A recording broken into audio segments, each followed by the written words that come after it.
Mirzo Ulug'bek 1394-yilda tavallud topgan va 1409-yilda taxtga o'tiradi. Mirzo Ulug'bek Temuriylar ichida ikkinchi taxtga o'tirgan yosh shahzoda hisoblanadi. Birinchisi Zahiriddin Muhammad Bobur 12 yoshida, Mirzo Ulug'bek 15 yoshda o'tirgan. Mirzo Ulug'bekda shunday niyat bo'ladi, Qozizoda Rumiy uni matematikadan ustozi bo'lganda, ustozi bunga singdiradiki, observatoriya, ya'ni yulduzlar ilmini o'rganishdi. O'sha paytda Mirzo Ulug'bek aytadiki, shu taxtga o'tirgan paytda men observatoriya qurdiraman deydi va maqsadi 10 yildan keyin amalga oshdi.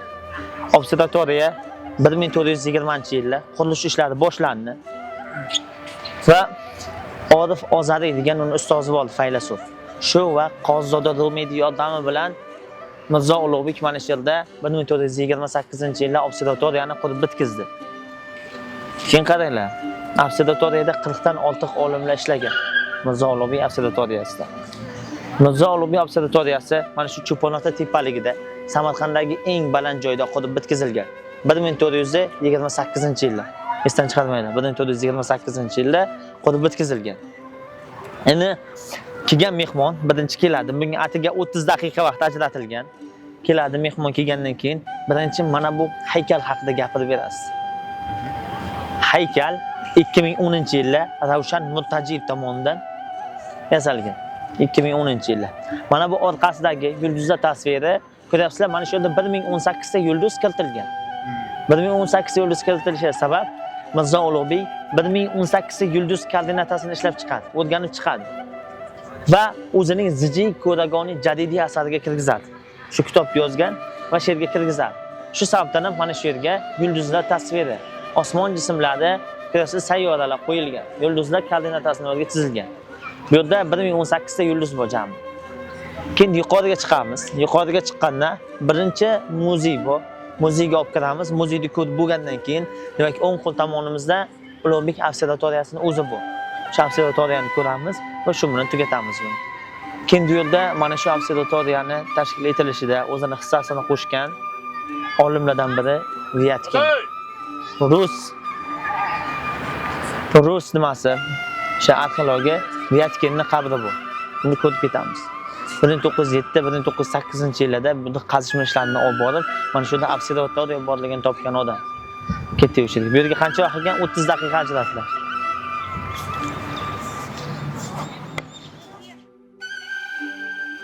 Muzey qurib bitilgan.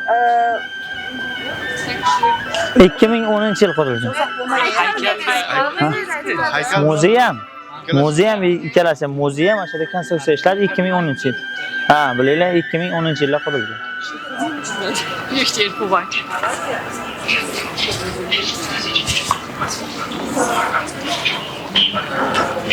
Assalomu alaykum. Biz fotograf ham kelyapti. Assalomu alaykum, yaxshimisiz? Yaxshi, rahmat Allohga shukr. Qaranglar, bu yo'lni to'sib qolmaylik. Assalomu alaykum. Yaxshimisiz, chacha? Yaxshi, Allohga shukr. Mirzo Ulug'bek observatoriyasiga kirishda birinchi o'rinda ko'rasizlar, Mirzo Ulug'bekning o'zining rasmi turibdi. Mirzo Ulug'bekning asli rasmi shunday bo'lganmi? Yuz qiyofasi, kim aytoladi? Hech kim bilmaydi. Yuz chanoqlari o'rganib chiqilgan. Behzodga ham ruxsat berilmagan. Aslida meni to'g'ri chizgan, lekin bu rasm faraziy, fantaziya. Kelinglar.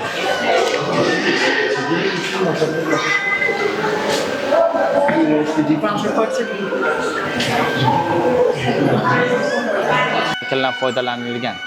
Burasi gullardan, gullayotgan mamlakat. Amir Temurniki. Mana bu dovul. Dovul nima? Urush boshlanishidan avval 3 marta chalingan, urush tugashidan avval 3 marta chalingan. Agar bu ko'p marta chalinsa, bu bexosiyat. Nima uchun chekinishni bildirgan. Shu sababdan. Keyin kelamiz. Mana bu Amir Temur bobomizning davlat xaritasi. Ko'rasizlar? Mana bu qism Rossiya, Mongoliya va Xitoyning ba'zi qismlarini o'z ichiga oladi. Mana bu yer, ko'rasizlar, Hindiston, Dehli, Hindiston poytaxti ham Amir Temur bobomizning. Ko'rasizlar? Mana bu yerda Qora dengiz bo'ladi. Turkiya, Armaniston, Gurjiston, Ozarbayjon bular kirgan. Amir Temurning davlatini egallagan hudud, agar hozirgi kunda mustaqil davlat sifatida hisoblasak, bu 27 ta mustaqil davlatdan tarkib topadi. Buni qaranglar. Mana shu Amir Temur bobomizning o'zi boshqargan mamlakatlar. Mana bular vassal, ya'ni Amir Temur egallagan bu yerga o'zimiz o'sha yerdan shoh tayyorlab qo'ygan mamlakatlari. Endi kelamiz. Ispaniya elchisi Clavijo shu yurtimizda aylanigani keladi va o'rganib chiqib o'sha Amir Temur davlat kundaliklari degan asar yozadi. Bu ko'ryapsizlar, fransuz tilida va ispan tilida tarjima qilingan ko'rinishi. Endi qaranglar, Karl oltini Amir Temurga yozgan xatidan nusxa. Bilasizlar, Karl oltini Fransiya shohi. Fransiya qirol nima uchun Fransiyaliklar Amir Temurga xat yozdi? Sabab Amir Temur Turkiyani nima egallagandan keyin ularni qutqarib qoldi. Keyin aytib beraman, bu juda ham ko'p nima. Amir Temur bobomizni ko'ryapsizlar nimasi? Shajarasi. Amir Temur tug'ildi 1336-yil. Qashqadaryo viloyati qaysi tumanni? Yakkabog' tumanida tug'ilgan. 1336-yillar. 1370-yillar Samarqandda markazlashgan davlat asos soldi va taxtga o'tirdi. 1405-yillar hozirgi Qozog'istonning O'tirot shahrida vafot etdi. Ko'rasizlar, Amir Temur bobomizdan 3 ta o'g'il qolgan. 4 ta o'g'il farzandi bo'lgan. Ko'rasizlar, birinchisi Jahongir Mirzo, ikkinchisi Umarshayx Mirzo, uchinchisi ko'rasizlar Me'ronshoh Mirzo, to'rtinchisi Shohrux Mirzo. 4 ta o'g'li bo'lgan. 4 ta o'g'ildan demak mana shu tarix keladi mana shu yergacha. Birinchi o'g'li Jahongir Mirzo 20 yoshda vafot etadi. 20 yoshda vafot etadi kasalligi sabab. Uni farzandi Muhammad Sulton Amir Temurning suyukli nabirasi, bu haqida aytib berganman. Amir Temur shu uchun Go'ra Amir majmuasini qurgan. Muhammad Sulton uchun. Endi qaranglar, bu to'xtamamiz. Keyingisi Umarshayx Mirzo to'xtalgan bo'lsak, buni avlodlari Husayn Boyqoraga borib taqaladi. Husayn Boyqoraga borib taqaladi. Husayn Boyqora buni avlodlaridan eng mashhurlardan biri. Husayn Boyqora bilasizlar, o'z davrida Alisher Navoiy bilan do'st bo'ladi. Tarixda har bitta shoh bor ekan, undan plus minus jihatlar qoladi. Mamlakat juda ham farovon bo'ladi. Lekin tarixda qolgan dog' Husayn Boyqora o'zining nabirasi Mo'min Mirzoni o'ldirilish haqidagi hujjatga mast holatda qo'l qo'yib yuborishi bo'ladi. Endi diqqat qilamiz. Keyingisi Shohrux Mirzo, Me'ronshoh Mirzoga qarayotgan bo'lsak, Me'ronshoh Mirzo buni avlodlari Zahriddin Muhammad Boburga borib taqaladi. Bilasizlar, Zahriddin Muhammad Bobur nabiralaridan biri, bu Samarqandni qaytadan egallagan shohlardan biri hisoblanadi. Buni demak nabiralaridan yana bittasini bilishimiz mumkin, Shohjahon. Bu Hindistonni dunyoning 7 mo'jizasidan biri hisoblangan Toj Mahalni qurdirgan, o'zining rafiqasi Mumtoz Mahalga atab. Ko'ryapsizlar? Buni avlodlar davom etadi. 1858-yilda Bahodir Shoh II Hindistonda Angliya qo'shinlariga taslim bo'ladi va Boburiylar imperiyasi 332 yil hukmronlik qilgan Hindistonni. Bilasizlar, keyingisi oxirgisiga qaraymiz. Shohrux Mirzo. Bu Mirzo Ulug'bekning otasi hisoblanadi. Amir Temurning 4-o'g'li. Amir Temur vafot etgandan keyin taxtga u keladi. Uni kelgani yozilmagan ekan, 1405-yilda u taxtga keladi. Va ko'ryapsizlarki, uni farzandi Mirzo Ulug'bek bobomiz. Bundan ham yaxshigina tarix qolgan bizga. Endi ketdik tomonga o'tamiz. Ipak yo'liga qaratamiz. Mana bu Xitoydan boshlanadi va Turkiya nohaq Yevropaga, hozirgi Istanbul hududigacha borib taqaladi. Ko'ryapsizlar? Mana shu yo'lga qaraymiz. Xonbaliqdan boshlanadi. Ko'ryapsizlar, to bu keladiki Samarqand bizda. Samarqand va Buxorodan o'tadi. Va bu yo'l to'g'ri oxiri borib Turkiyaga borib qoladi. Qora dengiz tugashigacha borib to'qiladi. Bu Buyuk Ipak yo'li. Nima uchun bu yo'l Buyuk Ipak yo'li deb nomlandi? Bunga sabab asosiy savdo ipak bo'lganligi uchun. Ular Xitoydan ipak yetishtirdida keyin qolgan mahsulotga almashtirdi. Ki bizning avlodlarimizdan ipak yo'lida qarayotgan bo'lsak, tarixda So'g'itlar juda ham faol o'rin tutdi. Sabab nimaga? Xo'p. So'g'itlar o'sha davrda Buyuk Ipak yo'lining asosiy qismi. Ular hukmronlik qila olmasa-da, savdo sanoati juda ham yuqori. Hattoki axborot almashuvini, keyin bu yerda o'tib ketayotgan yuklarning asosiysini So'g'itlar boshqardi. Mana shu karvon yo'llarida asosiy bo'layotganlar So'g'itlar bo'ldi. Bilasizlar, endi mana bunga qaraymiz. Bu haqida aytib berganman. Bu Amir Temur bobomizning qabrlari joylashgan Amir Temur maqbarasi. Bu haqida to'liq ma'lumot olgansizlar, to'g'rimi? To'xtamagan.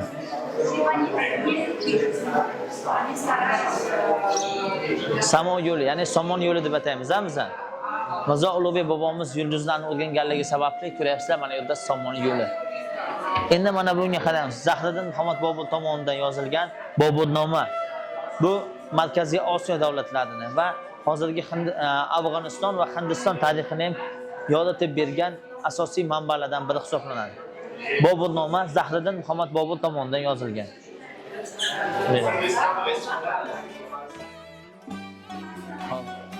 Mana bu kitobga diqqat qaratamiz. Bu kitob Sharafiddin Ali Yazdi tomonidan yozilgan Zafarnoma kitobi hisoblanadi. Amir Temur harbiy yurishlariga atalgan. Zafarnoma degani o'zi nomi bilan bilasizlarki, Amir Temur g'alaba qozongan joylardan yozilgan. Bundan biza juda ko'p ma'lumot olishimiz mumkin. Amir Temur qaysi urushda qaysi taktikani qo'llagani, qancha askar sarflagani va qanday g'alabaga erishgani haqida ma'lumot berilgan. Zafarnoma asarida. Endi diqqat qilamiz. Bu Amir Temur davridagi faqat g'alabalar, asosan Amir Temurni madh etib yozilgan kitob. Zafarnoma. Sharafiddin Ali Yazdi tomonidan yozilgan. Amir Temurning do'sti bo'lgan, zamondoshi bo'lgan. Amir Temurning kenja o'g'li Shohruh Mirzoga qaraymiz. Shohruh Mirzo Amir Temurdan keyin Amir Temur davlatini qayta tiklagan shoh hisoblanadi. Shohruh Mirzo eng qudratli bo'ldi. Amir Temurdan keyin yagona shoh Shohruh Mirzo bo'ldi. Bilasizlar, Shohruh Mirzo o'zining rafiqasi Gavharshod begim bo'ladi. Gavharshod begim Amir Temurning va kelini Mirzo Ulug'bekning onasi bo'lgan. Bilasizlar, Bibi xonim qanaqa mavqida bo'lsa, Shohruh Mirzo taxtga o'tirgandan keyin Gavharshod begim shunaqa mavqida bo'ldi. Lekin diqqat qilib qarayotgan bo'lsak, Gavharshod begim muhri bu. Amir Temur jangda bo'layotgan nima qaror farmon chiqariladi, ularning hammasiga muhr bosilishi kerak bo'lsa, bu Gavharshod begim muhri bosilgan. Mana shu muhr bo'lgan. Endi kelamiz. Mana bu ko'rasizlar, Mirzo Ulug'bekning Ilon-To'da orqali Mo'g'ulistondan qaytishi, jangdan qaytishi ishlangan fotosurat. Bu mustaqillikdan keyingi yillarda ishlangan. Mana bunga diqqat qaratamiz. Bu haqida ma'lumotimiz bor, lekin aytib o'taman. Ko'rasizlar? Bu Amir Temur bobomizning Oq saroyi. Oq saroyda Amir Temur o'zining onasi Takina xotinga atab bunyod etgan. Uning balandligi ba'zi bir manbalarda 73, ba'zi bir manbalarda 75 metr deb aytiladi. Ba'zi bir manbalarda 73, ba'zi bir manbalarda 75 metr. Uning yuqori qismida favvora bo'lgan. Bilasizlar, yuqori qismida favvora bo'lgan. U o'sha Taxtaqaracha dovonidan oqib kelgan favvora, to'g'ridan to'g'ri. Amir Temur buni qurilishiga 1380-1404-yillarda Amir Temur bor imkoniyatini, bor e'tiborini mana shu Ko'ksaroyga qaratgan. Ko'ksaroyda ko'p ma'lumotlar o'rgandik, endi qolganini aytamiz, aytib o'tirmayman. Kim? Mavlono Atoyi. Bularning hammasi Mirzo Ulug'bek madrasasida tahsil olganlar. Alisher Navoiy ham tahsil oladi, lekin Alisher Navoiy 5 yilgina o'qiydi va Alisher Navoiy bobomiz san'at, ya'ni diplom olishga musharraf bo'lmagan. Ba'zi bir sabablarga ko'ra u Hirotga ketishiga to'g'ri keladi va shu sababdan Mirzo Ulug'bek madrasasida to'laqonli o'qib, unda san'at, ya'ni diplom ola olmaydi. Buni qaranglar, mana bu yerda Amir Temur davridagi mis va kumush tangalar. Ichiga har xil zargarlik buyumlari, sirg'a, zirak shunaqa narsalarni saqlagan. Ikkinchisi, bu mana shunaqa o'zi, lekin mana shuni aynan o'zi Mirzo Ulug'bekka tegishli bo'lgan. Shu davrda xazina saqlagan. Asosan o'sha davrda ayollar ishlatgan bunaqa nimani. Bilasizlar, taqinchoqlar saqlash uchun. Mana shuni o'zi tarixchilarimiz aytishicha, bu Mirzo Ulug'bekning o'zi muhri bosilgan, o'ziga tegishli bo'lgan. Endi mana bunga qaratamiz. Oq nefritdan yasalgan, ko'ryapsizlar, mana shu idish. Amir Temur bobomizni jamiki avlodlari mana shundan va taom yeganlar. Suv ichyaptimi, hatto shundan suv ichganlar. Nimaga? Bunga zaharlangan ma'lum bir ovqat solinib yoki qisqa kam miqdorda zahar solinsa ham o'zini rangini o'zgartirgan. Bilasizlarmi? Shu sababdan oq nefritdan yasalgan mana shu idishdan suv ichsa ham, taom yesa ham mana shu idishdan foydalangan. Shunga o'xshagan oq nefritdan yasalgan idishdan. Buni o'ziga xos xususiyati nima ekan? Rangini o'zgartiradi. Mana bu qush tasviri tushirilgan, ko'ryapsizlar? Tarelka. O'sha davrda juda ham mashhur bo'lgan. 15-asrga taalluqli. Hozir kirganimizdan keyin tuynik bo'lgan. Hozir tuynik yo'q. Aslida mana buni yopib qo'yilgan ustki qismi. Yuqori qismi 1875-yillar Samarqandda zilzila bo'lgan. Bilinglar, 1875-yilda Samarqandda zilzila bo'ladi va bu bularni qulab tushadi.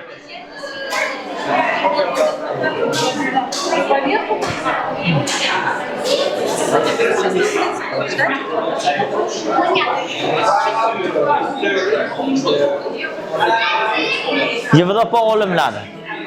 Ko'ryapsizlar? Mana bu barchasi Yevropa olimlari, bular osmon jismlarini o'rgangan olimlarni suratini chizayotgan. Mirzo Ulug'beknikini chizadi. Mana Mirzo Ulug'bekni ko'ryapsizlar? Qiyofasini Yevropa ko'rinishida chizib qo'yadi. Ular bilmaydiki, Mirzo Ulug'bek Markaziy Osiyodan chiqqan olim bo'lganligini. Ha? Ha. Bu mana bu yerda yozilganki, men o'z bilimlarimni, to'plagan bilimlarimni kelgusi avlodlarimga qoldiraman deb yozilgan. Bu Mirzo Ulug'bekda Zijil Ko'rag'oniy jadidiy asardan olingan qism. Ko'rsam, Ulug'bek observatoriyasi. Bu 1449-yildan hech kim bunga qaramay qo'yadi. Va xaroba holatga keladi. 1885-yilga kelyapti-da bu. U umuman xaroba holatga keladi. 1875-yilda bilasizlar, Samarqandda katta zilzila bo'lgan. O'sha zilzilada umuman ko'milib ketgan observatoriya. Va shundan keyin 1907-yil, 1908-yillarda Abu Said Mahsum bilan rus arxeologi Vyatkin ikkalasi qazishma ishlarini boshlaydi. Birinchi qazishma ishlari Registonda Ulug'bek madrasasi yonida boshlanadi. Lekin hech narsa topolmaydi. Bular keyin Abu Said Mahsum muzeyga bo'lsa, muzeyda bir xat topib oladi. Bir abiy va ayolli xati, vaqf mulkiga berilgan xati bo'ladi. Bu xatda shunday deb yozilganda: men turmush o'rtog'im yo'q, farzandlarim yo'q, rasad yonidagi yerimni vaqf mulkiga topshiraman. Buni hozir kuni aytayotgan bo'lsa, kadastr hujjati topiladi va o'rganiladi bu. Va shundan keyin bular ikkalasi mana shu Obirahmat, ya'ni Cho'ponota tepaligida eng baland joy. Qaranglar, yuqori qismiga 1908-1909-yillarda mana shu o'rnatildi. Buning sabab nimaga? Yemadilishidan saqlab qolish uchun. Ko'ryapsizlar? Mana shu yerda Mirzo Ulug'bek bobomiz bilan birgalikda 40 ta olim birgalikda yulduzlarni o'rgangan. O'rtada tuynikcha qo'yib qo'yibdi. Ko'ryapsizlar? O'rtada tuynikcha qo'yib qo'yibdi. Hozirgi kunda shu tuynikchadan qarasanglar ham tushib pastga yoki chuqur bir g'orga tushib qarasanglar ham kunduzi kuni ham yulduzlarni ko'rsa bo'ladi. Mirzo Ulug'bek bobomiz nafaqat kechqurun, balki kunduzi ham o'tirib mana shu yerda yulduzlarni o'rgangan. Dasatxona qismi mana shu. Bittagina tuynik bo'lgan, o'sha tuynikdan kelgan yorug'likdan yo'q, ichkarida bu buzilib ketgan 3 dan 1 qismi saqlanib qolgan. Ichkariga kirsangiz muzeyda ichida bor. Quyosh yil hisobini ishlab chiqqanni shu davrda. Mirzo Ulug'bekdan avval hindlar, qolgan millatlar ham ishlab chiqqan, greklar, lekin Mirzo Ulug'bek bobomiz ishlab chiqdiki, o'sha davrda odamlarda soat bo'lmagan. Samsung, iPhone telefonlar bo'lmagan. Shu sababdan bular osmonga qaragandan vaqtni bilgan. Mana shu paytda abid bo'lish, abid qilishimiz kerak deb bilib qaragan. Hozir soatga qarasanglar 3 bo'lyapti, pashti. 2:54. Ha, mana yaqinlashdi, pashti bo'lyapti. Mana shunga kelsa 3 bo'ladi. 10 daqiqadan keyin 3 bo'ladi. Ko'ryapsizlar, shu o'rtaga kelsa 3 bo'ladi. Soat 3ligini aniqlagan. Bu quyosh soat. Mana bu farq qilayotgan vaqtlari. Ko'ryapsizlar, 5 minut, 10 minut qachon farq qilgan? Yanvarda, fevralda farq qilgan. Mana bu yerda qachon farq qilgan? Ko'ryapsizlar, oxirgisida noyabr, dekabr oylarida farq qilgan vaqt. Bitta kun qisqarib, demak tun uzayadi, bilasizlarmi buni? O'shanday bo'lgan.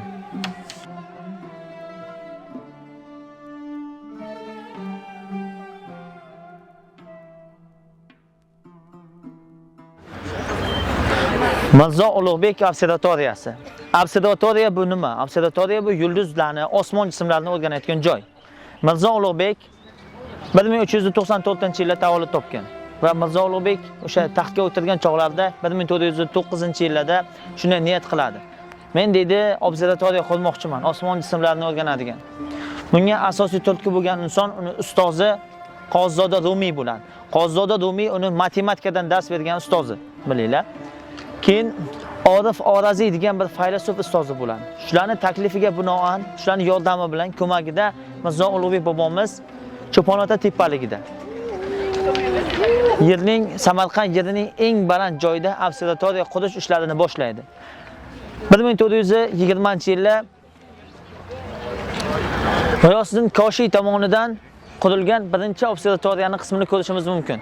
Koshiy tomonidan qurilgan, Koshiy bosh me'mor bo'lgan o'zi. Mana shu yerda ko'ryapsizlar, observatoriyani diametri 48 metr bo'lgan. Balandligi 3 etajdan iborat bo'lgan. Qavatlar soni 3 etaj, diametri 48 metr bo'lgan. Bilasizmi? Bu 1449-yilgacha foydalanilgan.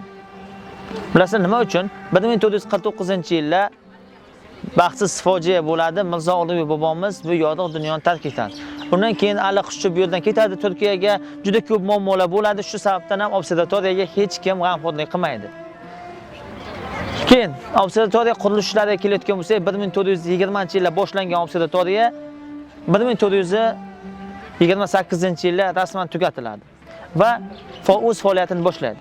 Mirzo Ulug'bek mana shu yerda 40 ta olim bilan birgalikda ish olib borgan. Ular kecha-yu kunduz mana shu osmon jismlarini o'rgangan. Mirzo Ulug'bekning qilgan eng katta ishlaridan bittasi Zijay Ko'ragoni Jadidi. Bu asarni yozadi, o'zi tomonidan yozilgan. Unga 1018 ta yulduz o'rganilib, o'sha yulduzlar koordinatasi bilan birga qo'yilgan. Koordinata degani joylashuv o'rni degani. Bilinglar, koordinatasi ham o'rganilib qo'yilgan Mirzo Ulug'bek tomonidan. Keyingi eng katta qilgan ishi quyosh soatini ishlab chiqadi. Sundial deyiladi, ya'ni bu yerda bu. Undan keyingisi 3-yilda bir yilda bilasizlar 365 kun bu. O'sha bir yilda 365 kun borligini Mirzo Ulug'bek aniqlab o'z jadval asosida tartib bilan keltiradi. 19-asrgacha Yevropa mamlakatlari buni darsli sifatida foydalandi. Elektronika kirib kelgandan keyin, ya'ni kompyuter kirib kelgandan keyin bu ma'lum bo'ldiki, Mirzo Ulug'bek bobomiz 1 minut 2 sekundga adashganligi. Bu ichkarida jadval bor, buni ko'rsatamiz. Muzeyga diqqat qaratamiz. Muzey 2010-yilda O'zbekiston Respublikasining birinchi prezidenti Islom Abdug'aniyevich Karimov tashabbuslari bilan bunyod etilgan. 2010-yilda. Endi muzeyga kiramiz, yo'lda aytib o'taman. Mana bu observatoriya, rasadxona qismi. Bu juda ham baland bo'ladi. O'sha qanday bu qulab tushdi, nimaga bu holatga kelib qoldi? Bilasizlar, 1875-yilda Samarqand diyorida katta zilzila bo'ladi. Zilzilani bandi 6,5 ballik zilzila bo'ladi. O'shanda juda ko'plab bizning tarixiy obyektlarimiz mana shunaqa o'xshagan minoralar qulab tushadi. Va bu ham qulab tushadi, undan keyin hech kim bunga g'amxo'rlik qilmaydi. 1908-yilda, 1907-1908-yilda Vyatkin degan bir arxeolog Rossiyadan keladida bu yerda qazishma ishlarini boshlaydi. Va birinchi qazishma ishlarini Abu Said Mahsum bilan, bizning arxeolog bobomiz bilan birgalikda u Registon maydonidagi Mirzo Ulug'bek madrasasi yonida boshlaydi. Va u yerdan hech narsa topolmaydi va bir ayolning xatini topib oladi Abu Said Mahsum muzeydan. Bu xatda shuni yozilgan. Kadastr hujjati desa ham bo'ladi uni. Bir ayol, meni turmush o'rtog'im yo'q, farzandlarim yo'q. Shu sababdan ham rasad yonidagi yerimni vaqf mulkiga topshiraman. Vaqf bu diniy ulamolarga tegishli bo'lgan yer, vaqf deyiladi. Topshiraman deb yozilgandi. Va o'sha rasad so'zini ko'rib qoladi-da, keyin Abu Said Mahsum olib keladi-da, keyin Vyatkinga ko'rsatadi. Vyatkin uni ko'rib, ikkalasi mana shu rasad yonida uni yerini topib, mana shu yerda qazishma ishlarini boshlaydi. Va ko'ryapsizlar, 1908-yilda Vyatkin mana shu yerda topishga musharraf bo'ladi. Endi qaraymiz. Bu mana shu ustidagi ko'rinishi 1908-yilda qurilgan. Keling, siz nima o'tiradilar? Get o'tirmaydi-ku. Men bular tugatib tuganmas. 1908-yilda ustki qismi yopib qo'yiladi. Bundan 3dan 1 qismi saqlanib qolgan bizga. Yuqori qismida tuynik bo'lgan. Mana bu juda ham mana shu baland qismda bo'lgan. Aytib o'tdim. Cho'ponota tepaligini eng baland qismi. Obid Ahmad tepaligi deyiladi bu aslida. O'shan eng baland. Mana shu yerga qarasanglar, uylar juda ham pastlikda joylashgan. Eng baland joyda qurilgan majmua. Ko'rasizlar?